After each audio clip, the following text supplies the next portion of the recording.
नमस्कार, आप देख रहे हैं FM 24 भिवाड़ी का डिजिटल प्लेटफॉर्म। मैं हूं आपके साथ आरजे तालीम और हमारे साथ हैं वास्तु सलाहकार शशांक कौशिक जी। सर, बहुत बहुत स्वागत है आपका हमारे इस चैनल पर।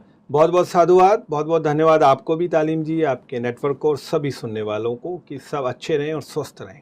दर्शकों, जैसा कि आपको पता है कि फिलहाल वो महीना है जिसमें त्योहारों की लड़ी लगी हुई है।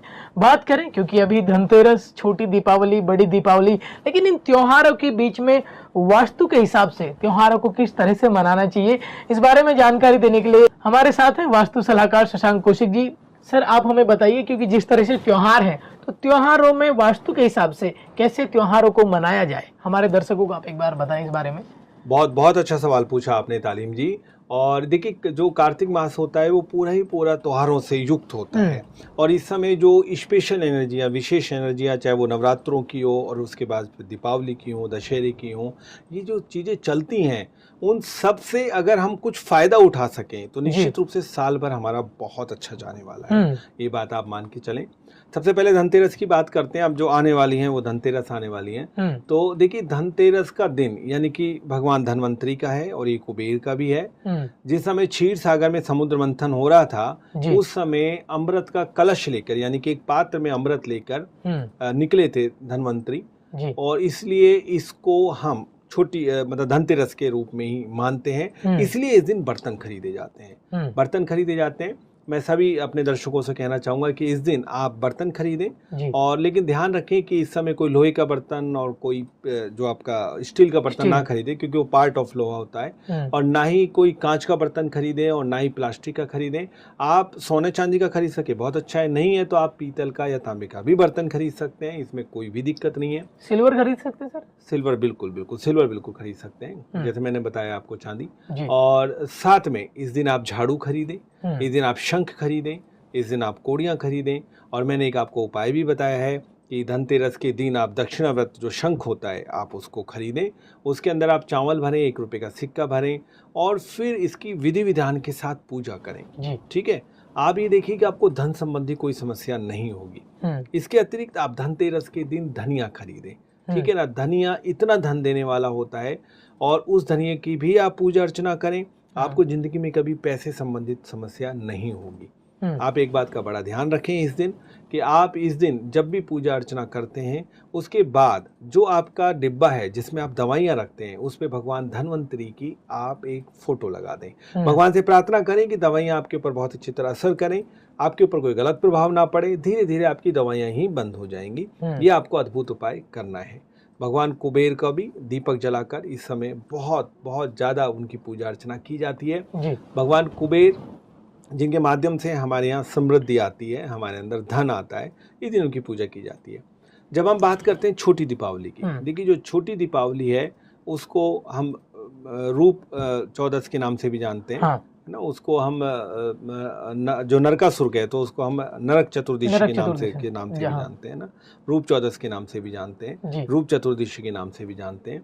तो इसमें एक कथा यह है कि इस दिन जो नरकासुर नाम का राक्षस था, भगवान श्री कृष्ण ने, चूंकि उसको वरदान था कि वो स्त्री के माध्यम से मारा जा सकता है, तो सत्यभामा जी के साथ जाकर उसका वध किया था। इस दिन पवन पुत्र हनुमान जी का भी जन्मदिन माना जाता है, उनका भी आज जन्म हुआ था। और इस दिन हमको आप मानकर चलें कि इस दिन अगर हम पूजा करते हैं हल्दी की गांठ को लेकर या फिर हम कोड़ियों की पूजा करते हैं तो निश्चित रूप से हमको बहुत फायदा होने वाला है। अब हम बात करते हैं दीपावली की। जी, दीपावली बिल्कुल भगवान श्री राम जब आए थे अयोध्या में तो उनके आने की खुशी में दीपक प्रज्वलित करके दीपावली मनाई गई थी। और आप ये मानकर चलें कि जब हम दीपावली की बात करते हैं तो दीपक जो होता है ना उसको बहुत बहुत महत्व देते हैं। क्यों? क्योंकि दीपक खुद प्रज्वलित करके दूसरे को रोशनी देता है। आपको ये शिक्षा दी जाती है कि आप खुद मेहनत करें और दूसरों को कुछ ना कुछ देते रहें। ये दीपक के माध्यम से आप जान सकते हैं। खुद अंधेरे में भी रहता है लेकिन दूसरों के लिए बहुत कुछ करता है। तो दीपावली के दिन विधि विधान के साथ आप पूजा करें, आप गोमती चक्र की पूजा करें, साथ ही साथ आपको पूजा करनी है कोड़ियों की। और साथ ही साथ लक्ष्मी जी जो होती हैं उनको इत्र बहुत पसंद होता है, तो उनके पैरों में इत्र लगाएं और उस इत्र को थोड़ी देर बाद अपने गले में लगाएं। आपको धन संबंधी कोई समस्या नहीं रहेगी। इसके साथ साथ आपको जो झाड़ू है उसका भी पूजन करना है। उस दिन आपको ये देखना है कि आप हमेशा मन में भाव रखें, क्योंकि जो लक्ष्मी जी हैं वो लग्जीरियस देती हैं। कुबेर आपको धन देता है, लेकिन कई बार ऐसा होता है कि आपके पास धन होता है लेकिन आप एक लग्जीरियस लाइफ नहीं जी पाते हैं, लेविश लाइफ नहीं जी पाते हैं, उसका उपयोग सही तरीके से नहीं कर पाते हैं कि आप एक अच्छा घर लें, अच्छी गाड़ी लें, घूमें फिरें, अच्छे कपड़े पहने। वो लक्ष्मी जी आपको देती हैं, इसका आपको खास ख्याल रखना है।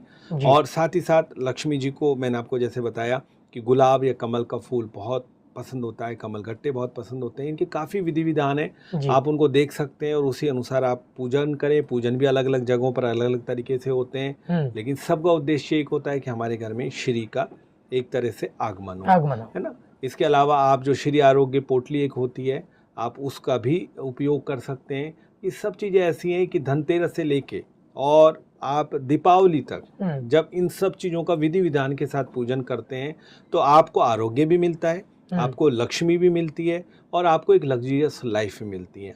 इस दिन किए हुए उपाय आपकी ज़िंदगी में बहुत बड़ा परिवर्तन लेके आते हैं। तो इनको उपाय मनाएं, उत्साह के साथ मनाएं। जो लोग संसाधन विहीन हैं उनको कुछ ना कुछ ऐसा अवश्य दें कि वो भी बहुत अच्छी दीपावली बनाएं। फिर उनके प्रभाव आपके ऊपर होने लगेंगे, यानी कि सकारात्मक प्रभाव होने लगेंगे। शिक्षा का दान लोगों को दें जी, ठीक है। लोगों को किसी न किसी रूप में, अपंग लोगों की सहायता करें। फिर आप देखेंगे कि आपके घर में कभी बरकत नहीं रुकेगी, आपका मान और सम्मान बहुत बढ़ेगा। चलिए, बहुत बहुत शुक्रिया शशांक कौशिक जी। और हम आज के दिन बस यही जानने की कोशिश कर रहे थे, क्योंकि वास्तु के हिसाब से जिस तरह से त्योहारों का समय अभी चल रहा है, तो इन त्योहारों को वास्तु के हिसाब से किस तरह से मनाएं, सर आपने बहुत अच्छे से बताया। बहुत बहुत शुक्रिया और उम्मीद है कि हमारे दर्शकों को बहुत अच्छा लगा होगा। अगर आपके कुछ सवालात हैं तो आप हमारे दिए गए नंबर पे कॉल करके पूछ सकते हैं शशांक कौशिक जी से। साथ ही साथ मैं, आप भी तो कहेंगे, मैं भी सारे हमारे जो भी श्रोता हैं सबको दीपावली की, यानी कि धनतेरस से लेकर दीपावली की हार्दिक शुभकामनाएं। आपके जीवन में शुभता रहे, आप प्रसन्न रहें, दूसरों को भी देते रहें और अपने ज्ञान के दीपक से सबको आप उज्जवल तरीके से रोशन करते रहें। शुक्रिया, मिलते हैं आपसे अगले एपिसोड में। तब तक आप बने रहें और देखते रहें FM 24 भिवाड़ी का डिजिटल प्लेटफॉर्म। नमस्कार।